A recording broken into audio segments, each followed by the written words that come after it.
Halo semuanya, kenalin nama aku Irinda Memanurung dari kelas AKP 49 Gabungan 2 dengan NIM 102032430003. Nah, di video kali ini aku akan menjelaskan khotbah mingguan di ibadah Persekutuan Oikumene PMK Telkom University. Nah, aku akan mulai dari pertemuan minggu pertama dengan tema Oikumene One Body in Christ yang dibawakan oleh Bunda Marieta Simajuntak. Nah, tahu nggak sih kalian tentang persekutuan oikumene itu? Persekutuan oikumene ini bukan bertujuan untuk menciptakan gereja baru, tetapi mengajak kita menjadi saksi Kristus di dunia yang terpecah-pecah menjadi satu kesatuan. Nah, tahu nggak denominasi gereja di Indonesia itu banyak banget, seperti HKBP, HKI, GKI, GBI, dan lain sebagainya. Denominasi gereja itu di oikumene kita bisa disatukan dan padahal kita datang dari gereja yang berbeda-beda. Ada yang ini tertulis, kita baca Efesus 4 ayat 1 sampai 5. Ayat 1, sebab itu aku menasihatkan kamu, aku orang yang dipenjarakan karena Tuhan, supaya hidupmu sebagai orang-orang yang telah dipanggil berpadan dengan panggilanmu. Di ayat 2, hendaklah kamu selalu rendah hati, lemah lembut, dan sabar. Tunjukkanlah kasihmu dalam hal saling membantu. Di ayat 3, dan berusaha memelihara kesatuan roh oleh ikatan damai sejahtera. Ayat 4, satu tubuh, satu roh, sebagaimana kamu telah dipanggil kepada satu pengharapan yang tergantung dalam panggilanmu. Ayat 5, satu Tuhan, satu iman, satu baptisan. Ayat 6, satu Allah dan Bapa dari semua Allah yang di atas semua, dan oleh semua, dan di dalam semu. Nah, kita bahas dari panggilan untuk hidup berpadan. Nilai ketaatan itu nilai kesadaran panggilan. Orang yang percaya diingatkan untuk hidup berpadan sesuai dengan panggilan surgawi yang diterima. Ini berperilaku sikap dan moral harus mencerminkan identitas di dalam Kristus.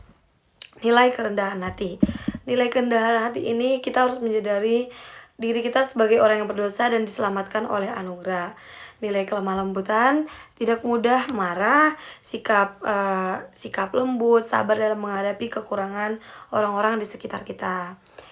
Untuk nilai kesabaran, kekuatan untuk menanggung kelemahan, kesulitan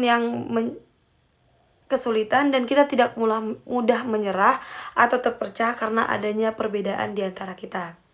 Selanjutnya ada nilai perdamaian. Nilai perdamaian ini kayak memelihara kesatuan roh, yaitu kesatuan sudah kita terima dari roh, namun tugas orang percaya itu adalah memelihara melalui ikatan damai sejahtera. Untuk satu tubuh, semua orang percaya tanpa memandang suku, latar belakang gereja, atau status sosial adalah bagian dari satu tubuh, yaitu universal.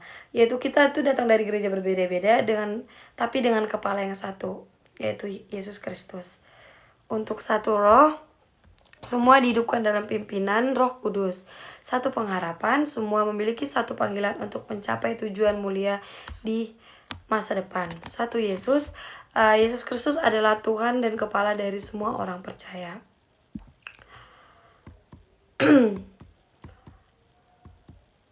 Dasar oikumene teologis. Oikumene itu berasal dari kata ecumene, yaitu oikos sama dengan rumah, nomos sama dengan satu. Kita bisa lihat di Yohanes 17 ayat 21 yang mengatakan dasarnya itu ada di Yohanes. Nah, kata oikumene itu berasal dari ekumene, yaitu ada oikos dan nomos. Oikos itu sama dengan rumah, nomos itu sama dengan satu, berarti satu rumah.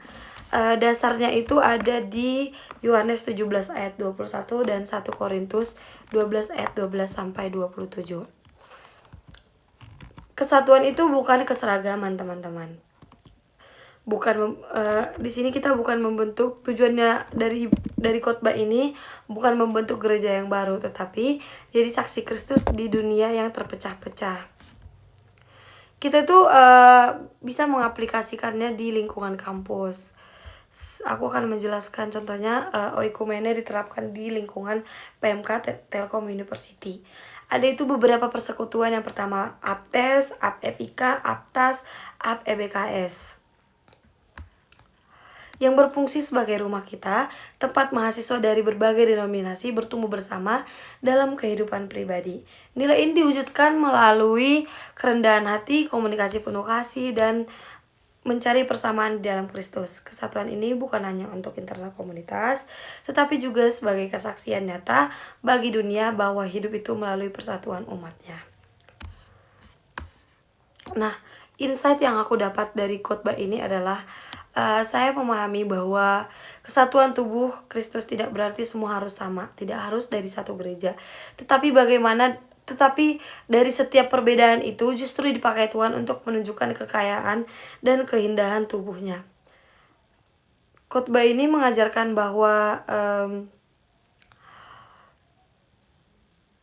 saya datang dari gereja yang berbeda-beda bukan penghalang untuk dapat beribadah bersama, melainkan kesempatan untuk belajar kerendahan hati, saling menghargai, dan membangun relasi yang sehat di komunitas rohani. Saya juga semakin sadar bahwa sikap hati seperti rendah hati dan sabar dan kasih adalah fondasi utama untuk menciptakan kesatuan dalam Kristus ya, dalam komunitas Kristen. Pengalaman pribadi aku waktu itu ikut ibadah Oikumene ini membantu aku lebih mengenal keberagaman tubuh Kristus. Temanya itu kan one body in Christ. Itu benar-benar kerasa banget buat aku. Walaupun kita tuh datang dari gereja yang berbeda-beda, tapi kita itu bisa ibadah bareng. Rasanya tetap satu karena menyatukan kita di dalam Kristus. Awalnya aku sempat bingung sih. Bingungnya tuh dengan perbedaan dan tata ibadah atau gaya pujian dari beberapa gereja. Tetapi melalui Oikumene, saya belajar bahwa semua itu tetap berpusat pada Tuhan yang sama. Jadi walaupun kita datang dari gereja yang berbeda-beda, tetapi kita bisa beribadah bersama karena kita di satu Tuhan. Secara pribadi, aku ingin mulai latihan dari diri aku buat bangun komunikasi yang penuh kasih. Terutama kalau lagi beda pendapat sama orang. Aku tuh gak mau langsung ngejudge, tapi belajar dengerin orang. Aku juga mulai fokus cari persamaan di dalam Kristus. Ibadah Oikumene ini membuat aku lebih terbuka, lebih menghargai perbedaan dan lebih memahami arti satu tubuh, satu roh, satu Tuhan sesuai yang diajarkan dalam Efesus 4. Nah, selanjutnya di minggu kedua dengan tema Call to Serve Even in Struggle, dengan yang dibawakan oleh Bapak Chris Sujatmoko STMT. Nah, orang Kristen itu cara hidupnya hidup dalam paradoks. Apa sih paradoks itu? Paradoks adalah sebuah kebenaran yang kelihatannya bertentangan, tetapi sebenarnya tidak. Nah, seperti biji gandum yang harus mati untuk menghasilkan buah, sedemikian juga kehidupan kita berubah dan bertumbuh, dan pertumbuhan rohani muncul ketika kita rela menyerahkan diri kepada Tuhan. Kayak barang siapa untuk berbuah, maka benih harus mati lebih dahulu. Barang siapa yang mencintai nyawanya, ia akan kehilangan nyawanya. Barang siapa yang melayani aku, ia akan dihormati Bapa. Nah, Yesus menjelaskan bahwa orang yang terlalu mencintai nyawanya justru akan kehilangan nyawanya.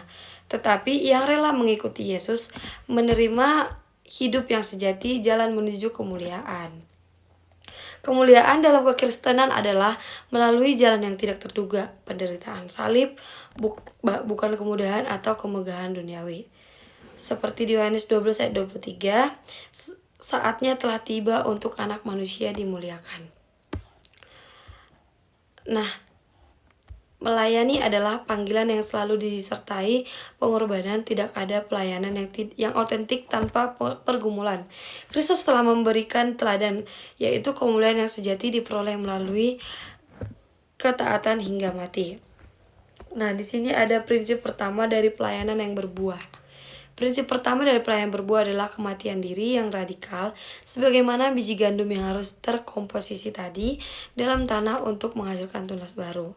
Jikalau si biji gandum ini tidak jatuh ke dalam tanah dan mati, ia tetap satu biji saja. Tetapi jikalau ia mati, ia akan menghasilkan banyak buah. Di Yohanes 12 ayat 24. Nah, penerapan utama dari prinsip ini terlihat pada Kristus sendiri.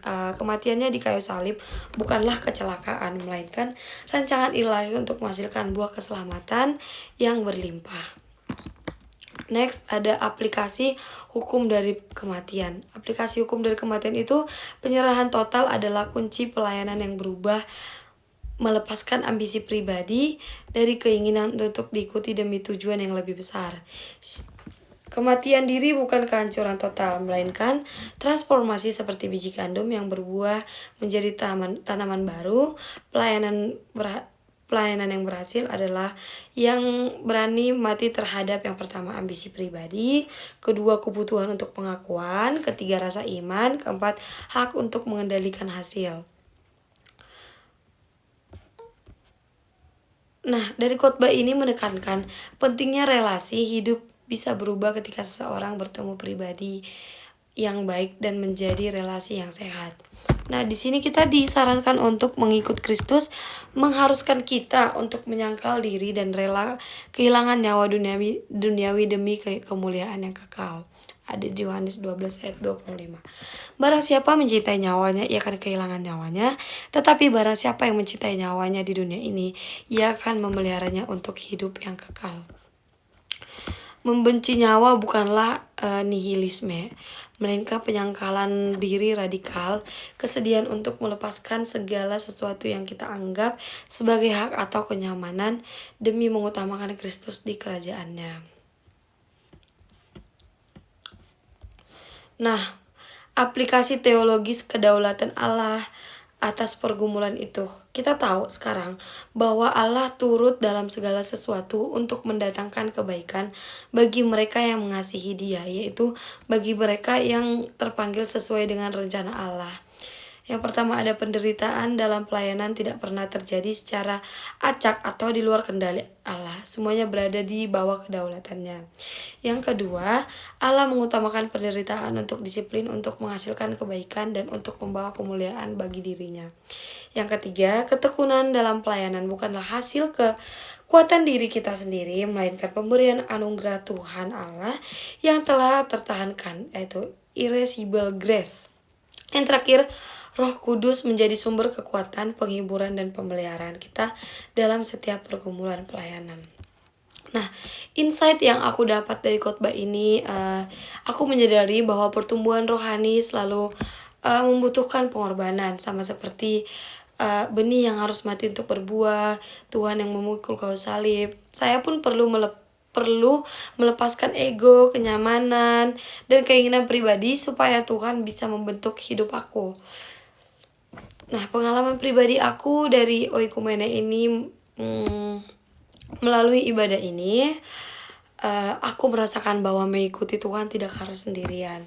Aku bertemu teman-teman yang saling mendukung, saling menguatkan, punya tujuan yang sama untuk bertumbuh.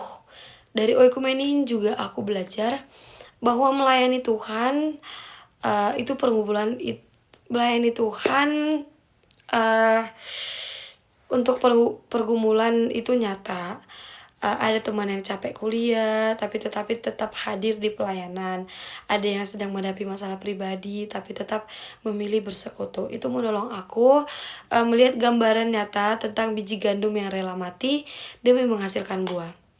Ibadah oikumene ini membuat aku lebih sadar bahwa melayani Tuhan bukan soal kuat sendiri, tetapi berjalan bersama komunitas sambil belajar seperti Kristus. Nah, aku bisa belajar bersama teman-teman aku dari PMK.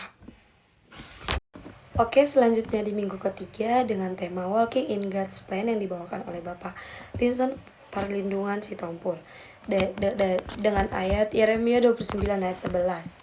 Yeremia 29 ayat 11, isinya, sebab aku ingin mengetahui rancangan-rancangan apa yang ada padaku mengenai kamu, demikianlah firman Tuhan, yang yaitu rancangan damai sejahtera dan bukan rancangan kecelakaan, untuk memberikan kepadamu hari depan yang penuh harapan. Nah, di awal ini kita diberitahu dari latar belakang kitab Yeremia, yaitu kitab ditulis oleh Nabi Yeremia bersama juru tulis Baruk pada sekitar 630 sampai 580 SM. Pesan utamanya banyak berhubungan dengan kehancuran Yerusalem dan Bait Suci ketika Raja Nebukadnezar dari Babel menyerbu Yerusalem dan membawa bangsa Israel ke pembuangan dalam 3 gelombang tahun 605, 587, dan 583 SM. Nah, Yeremia 25 ayat 11. Maka seluruh negeri ini akan menjadi reruntuhan dan ketandusan, dan bangsa-bangsa ini akan menjadi hamba kepada Raja Babel 70 tahun lamanya. Meskipun bangsa Israel dihukum dan dibuang karena ketidaktaatan mereka, ada janji kasih dan kesetiaan Tuhan yang akan memulihkan mereka dan mengembalikan Israel ke tanah perjanjian itu. Nah, pertama ada nilai kepastian rencana ilahi. Nilai pertama adalah bahwa Tuhan memiliki rencana yang jelas, menegaskan kedaulatan, kewenangan penuh Allah atas sejarah dan kehidupan pribadi kita. Dalam tema Walking in God's Plan, ini menegaskan bahwa kita tidak berjalan tanpa tujuan. Tuhan sudah menyiapkan jalan yang jelas dan Dialah yang mengetahui setiap langkahnya. Hal ini menolong kita untuk tidak khawatir akan hal-hal yang belum kita lihat di depan. Nah, nilai jaminan damai sejahtera. Rancangan Allah adalah rancangan damai sejahtera. Dari kata shalom dan bukan rancangan kecelakaan. Kata shalom dalam Ibrani memiliki makna yang jauh lebih luas daripada sekedar absennya perang. Ia mencakup keutuhan, keharmonisan, kesejahteraan, kelengkapan. Nilai ini menjamin bahwa terlepas dari situasi yang sulit, tujuan rencana Tuhan adalah kebaikan dan keutuhan bagi kita. Berjalan bersama Tuhan berarti kita mencari dan menjalani shalom yang Dia sediakan bahkan di tengah-tengah pergumulan kita.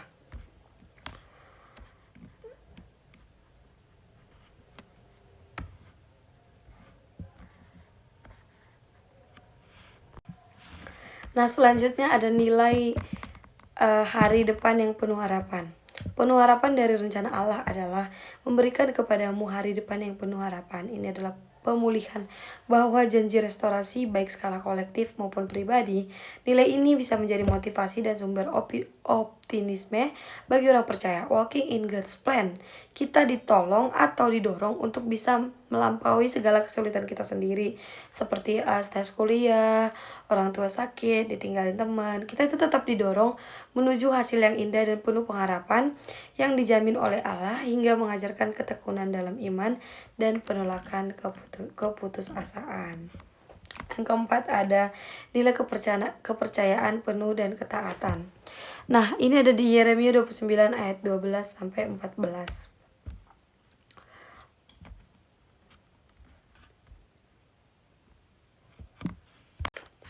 Nah, dari penjelasan yang aku dapat, ada beberapa kebenaran yang ditekankan. Yang pertama, rancangan Tuhan bukan kecelakaan. Tidak ada hal dalam hidup manusia yang jadi secara kebetulan. Semuanya di tangan Tuhan. Yang kedua, rancangan Tuhan selalu bertujuan membawa damai sejahtera bagi umatnya. Yang ketiga ada di Ibrani 12 ayat 5-6 mengingatkan bahwa didikan Tuhan adalah tanda kasih, bukan hukuman yang menghancurkan. Yang keempat ada Amsal 23 ayat 18. Ini menegaskan bahwa masa depan dan harapan selalu ada bagi orang yang percaya. Respon kita adalah belajar berjalan dalam rencana Tuhan, berakar, bertumbuh, berbuah, serta menghadapi kesulitan dengan iman yang menyerahkan hidup sepenuhnya kepadanya. Nah, insight yang aku dapat dari khotbah ini di Yeremia 29:11, aku belajar bahwa rencana Tuhan selalu berjalan, ada tujuan, bukan kita jalan sendirian. Bahkan ketika kita ngerasa hidup kita sedang tidak baik-baik saja, tapi Tuhan tetap memimpin kita. Seperti bangsa Israel dibuang selama 70 tahun, bukan karena Tuhan menjadikan mereka, tetapi karena Tuhan sedang membentuk mereka. Itu mengingatkan aku bahwa kesulitan bukan tanda kegagalan, tetapi bagian dari proses supaya aku bisa berakar, bertumbuh, dan akhirnya berbuah. Nah, pengalaman pribadi aku terkait ibadah Oikumene ini, melalui ibadah ini aku semakin percaya bahwa janji Tuhan itu nyata, bahwa aku gak berjalan sendirian di tengah masalah-masalah yang aku hadapin. Aku berjalan ditemani Tuhan. Ada masa-masa ketika aku merasa lelah, tertekan kuliah, pelayanan atau pergumulan pribadi, tapi lewat Oikumene PMK ini aku belajar bahwa aku tuh nggak sendirian. Aku ada teman-teman PMK, aku ada Tuhan, aku ada Bunda, dan aku ada semua anak-anak yang ada di PMK Telkom University. Dari Oikumene ini aku belajar bahwa aku tidak menjalani semuanya sendirian, tetapi teman-temanku setia tetap beribadah dan saling menguatkan, membuat aku sadar bahwa Tuhan memakai komunitas ini untuk memelihara dan menguatkan setiap kita yang ada di PMK Telkom University ini, bahkan di Telkom University. Aku belajar bahwa pertumbuhan rohani memang butuh proses. Sama step selanjutnya untuk minggu keempat dengan tema Christian Friendship on Campus yang dibawakan oleh Bunda Marieta Simanjuntak. Nah, khotbah ini menjelaskan bahwa banyak mahasiswa mengalami kecemasan, depresi, termasuk kebingungan memahami perasaan sendiri. Firman dari Ibrani 10 menunjukkan bagaimana iman Kristen seharusnya terlihat nyata dalam kehidupan kampus. Persekutuan dan persahabatan di kampus itu sangat penting. Di kampus membantu pergaulan kita di kampus dan membantu kita tetap kuat dalam iman. Nah, ayat ini mengajarkan anak kampus untuk saling membantu satu sama lain. Jangan sampai ada yang melenceng dari iman. Tapi kita harus saling ngingetin, saling bangun. Persahabatan itu bukan hanya soal teman main, teman biasa, tapi tentang teman yang support kita saat kita susah maupun kita senang. Aku belajar dari khotbah ini bahwa banyak cobaan yang bisa bikin kita jauh dari Tuhan di lingkungan kampus ini. Tapi kalau kita berteman dengan orang-orang yang beriman, saling support, dan memiliki kasih atau bisa disebut teman Kristen yang baik, kita bisa saling menguatkan, saling jaga, saling menasihati untuk tidak masuk ke godaan-godaan yang buruk dan tetap fokus dengan ajaran rohani. Persahabatan itu harus kita bentuk dengan kasih, sabar, dan saling dengerin masalah orang lain tanpa ngejudge, biar jadi berkat untuk semua orang. Karena pengorbanan Yesus, setiap orang percaya memiliki akses langsung dan keberanian untuk mendekat kepada Allah. Ini adalah fondasi dari kehidupan rohani individu. Nah, di sini juga ada bagian kedua yang berisi 3 seruan. Yang pertama, menghadap Tuhan dengan hati yang tulus. Yang kedua, berpegang teguh pada pengharapan. Yang ketiga, saling memperhatikan dalam komunitas. Dijelaskan bahwa persekutuan Kristen ada saling untuk menasihati, mendorong dalam kasih, dan menggerakkan satu sama lain untuk melakukan kebaikan. Nah, pengalaman pribadi aku di kelas itu sendirian Kristen. Aku sering diajak main di hari Minggu. Memang main itu seru, jalan-jalan, ngopi di weekend itu seru banget. Dan itu sangat-sangat menyenangkan. Tapi dengan itu kita tidak boleh lupa beribadah, karena kita harus ibadah. Jadi aku meninggalkan pertemanan yang selalu mengajakku untuk main-main di hari weekend, karena aku harus beribadah. Dan aku mencari teman yang sering mengajakku ibadah. Kebetulan aku memiliki teman yang beda fakultas, dia selalu mengajakku ibadah. Teman yang mengajak ibadah, dia itu anak Kristen yang baik, dia dari jurusan berbeda. Kita berdua itu sekarang sering menguatkan, saling support, saling bantu. Jadi aku sekarang memiliki teman yang baik di lingkungan kampus walaupun beda jurusan, dan kami tuh kenal di PMK Telkom University. Nah, inti dari Christian Friendship ini yang aku dapat, intinya itu persahabatan di kampus tidak boleh hanya tentang kesenangan atau kenyamanan, tetapi harus berorientasi pada tujuan saling membangun, berkarakter di dalam Kristus. Yang pertama kayak saling memperhatikan, mendorong dalam kasih, dan mendorong dalam pekerjaan yang baik. Nah, selanjutnya di ibadah minggu kelima dengan tema Strength for the Journey yang ada di Filipi 4 ayat 13 dengan pembicaranya Bapak Jaspar Hasudungan. Nah, Filipi 4 ayat 13, segala perkara dapat kutanggung di dalam Dia yang memberi kekuatan kepadaku. Nah, kekuatan itu strength for the journey, strength yang dibutuhkan untuk menempuh perjalanan hidup, baik itu tantangan, tugas, atau penderitaan.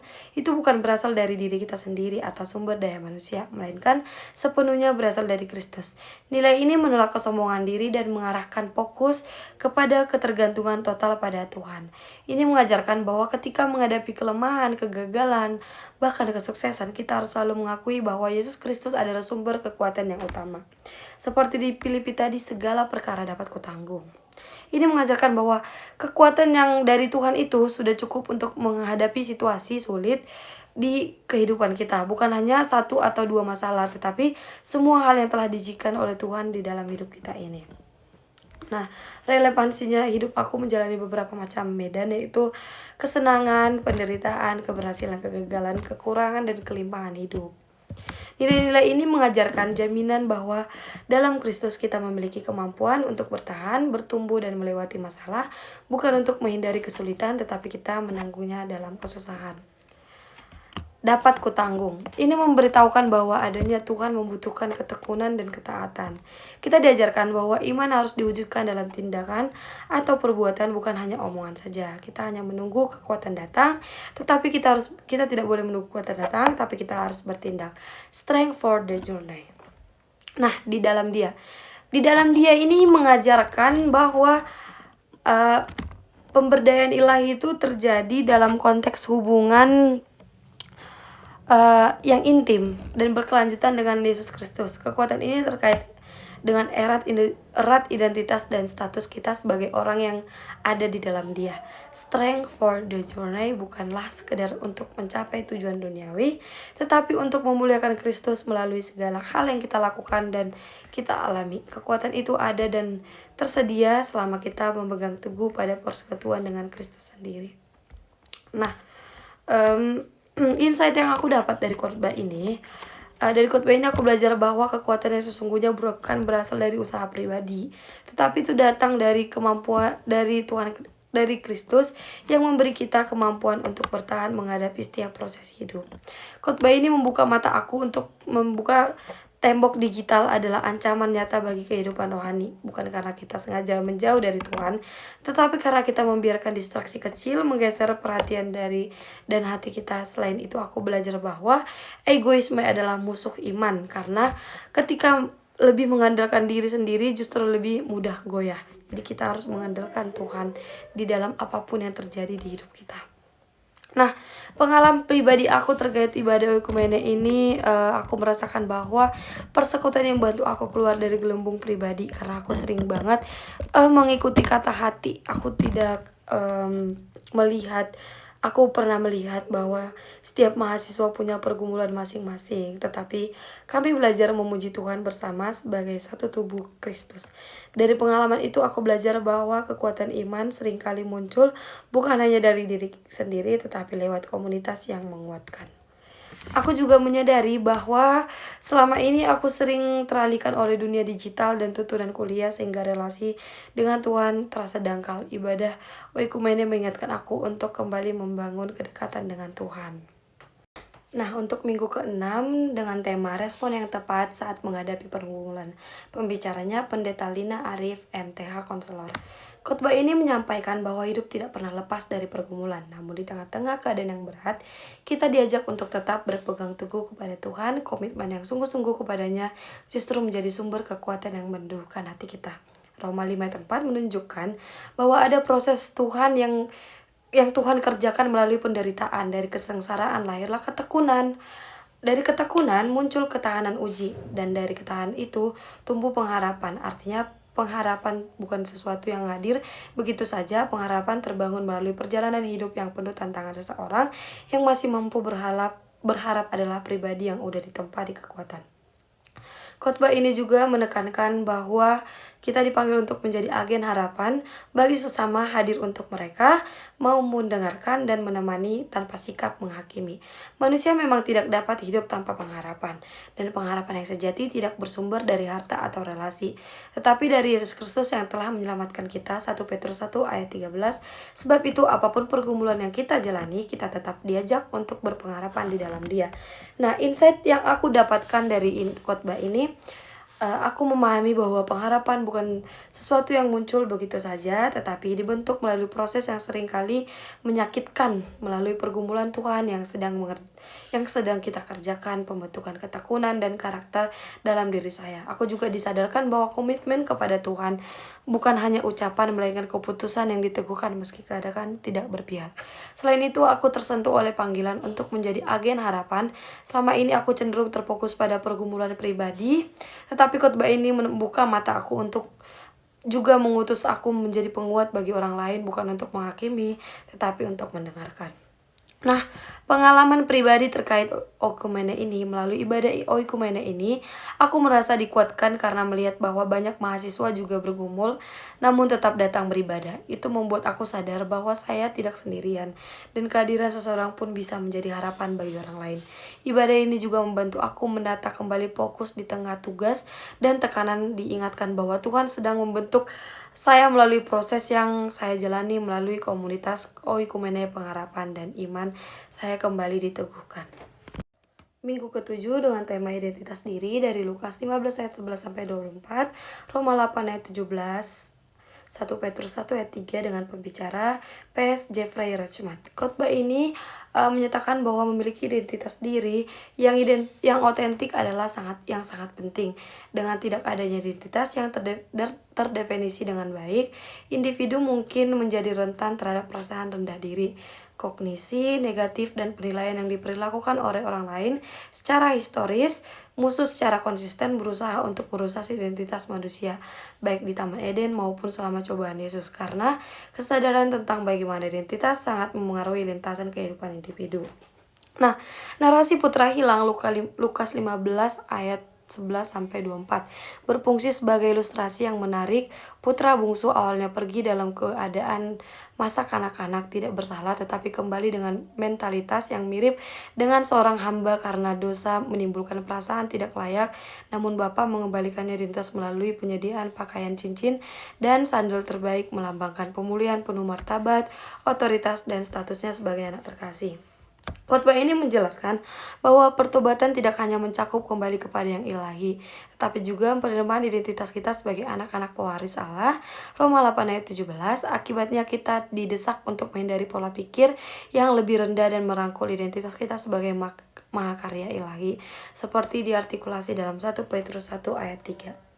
Nah, insight pribadi yang aku dapatkan dari khotbah ini, aku belajar bahwa pergumulan muncul karena saya lupa identitas saya sebagai anak Tuhan. Kadang saya merasa tidak layak atau kurang, padahal Tuhan sudah memulihkan martabat dan masa depan saya.